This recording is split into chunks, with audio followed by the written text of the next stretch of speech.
I swear to God, this light and this camera make me look like a ghastly ghoul, but I might just be a ghastly ghoul. Okay. I like this. We're at Storm's End. This is where is my favorite castle, House Baratheon, all day, every day, on the block by myself. I don't care what anybody says. But this is where her son was leaving when he got chomped last. So this is the last place he was at. Love that shot. That's cool.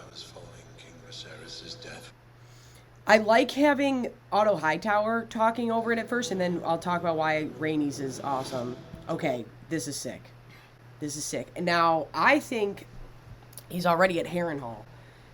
I don't know if... I don't look into spoilers and stuff. And are we doing the God's Eye this season? Because if so, this is farther into the season, but I think either way, I think he's already at Harrenhal here. And I think they want you to... I don't know. That's what I think. But this dragon armor, this is sick. And we just see everybody getting ready. I love that. So we show the Targaryen encampment. What's happening? Okay, I think I just stopped a small electrical fire from happening, so we're getting back into this. We have the Targaryen encampment. Oh, the worst. This is why when Alicent came walking into the wedding party stuff in her green dress, this is why it was such a big deal, because it was saying, like, I'm standing with my family, not with you.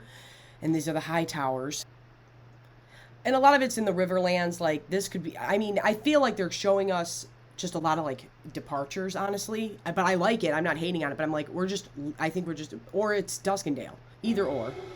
This son of a bitch. Do you guys think that they are going to make her more... Like, personally, that's the cool part about reading these. And I always talk about it, is a lot of the fandom perceives these characters differently. But... she's wrote way more... Alicent is way more conniving and manipulative, I feel like, in the book, and I think she's a snake in the grass.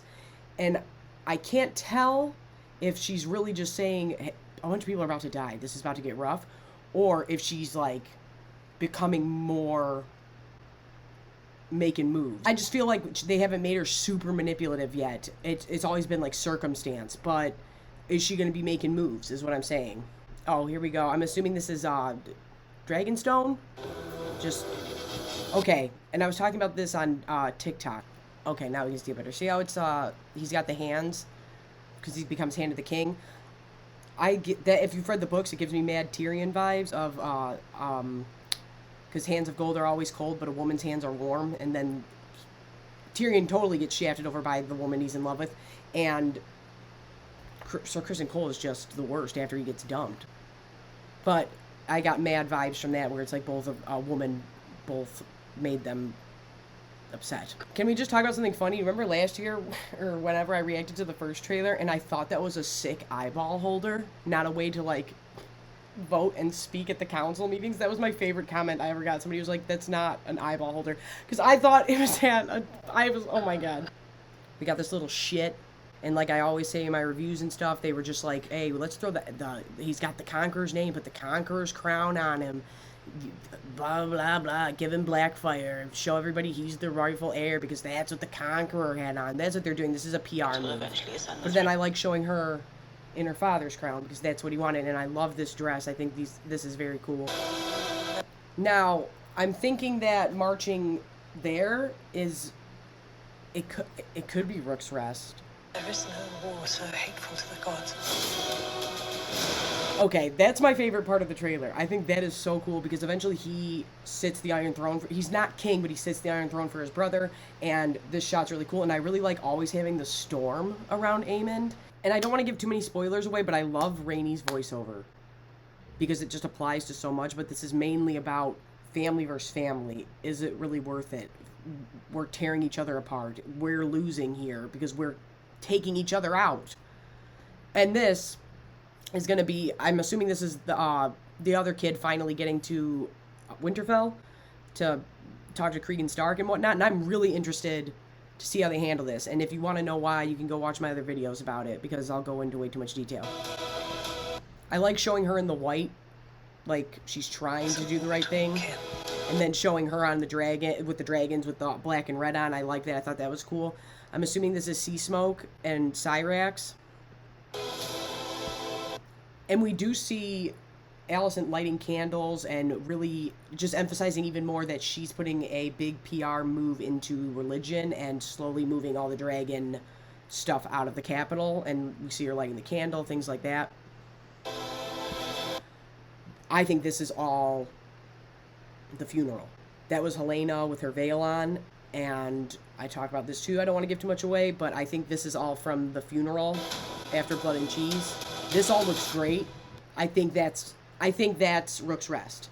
That's gonna have to be Rhaenys on Melee's back. That's the older Targaryen woman, the queen who never was, the awesome, the best one, and her red dragon, the one that busted open during the coronation.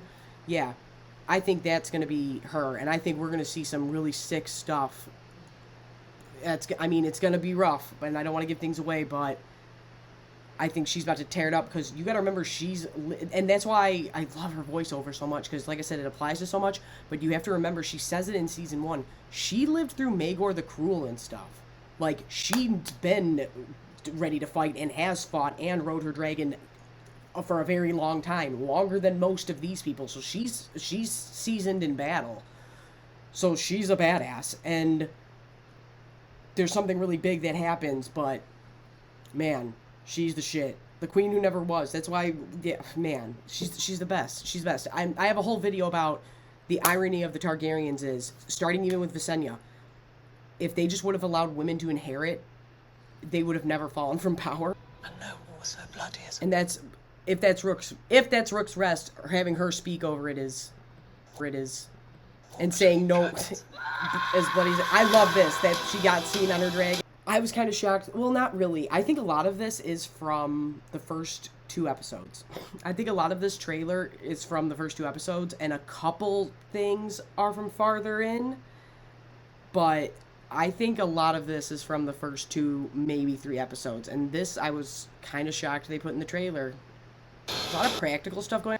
This is just to show those 2 twins, the one on the Kingsguard who stayed with Aegon and the one who brought Rhaenyra's crown to her, fighting each other, Sir Eric and Sir Eric. There's references to them. I think Sansa talks about them in the main show, but it's just supposed to show more family on family violence. Not good. This is sick. There we go. There she is. I think they want us to think this is Vhagar taking off into the Rook's Rest battle. I don't think it is. I think this is Vhagar taking off to go to the Riverlands, and they're tricking us. But it might be Rook's Rest. It probably is. I'm probably wrong. Showing, because that is a part in the book, too, that Rhaenyra never got on her dragon to go square up against other dragons, and the people kind of took that as, you won't go out and fight, but she sees it more like, I know how much damage this can do, like, I don't want to tear my family apart, but the people see it as, you won't defend us. So that becomes a thing, but I like them showing these women aren't really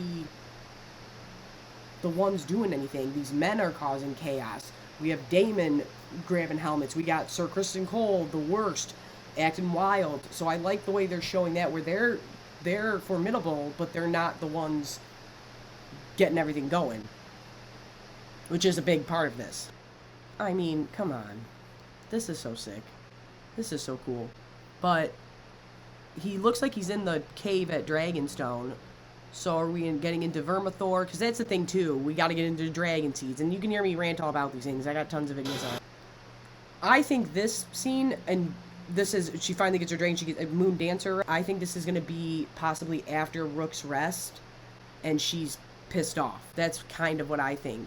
Or it's going to be her first time, like, really riding her dragon or something. Look, these are all dudes getting wild.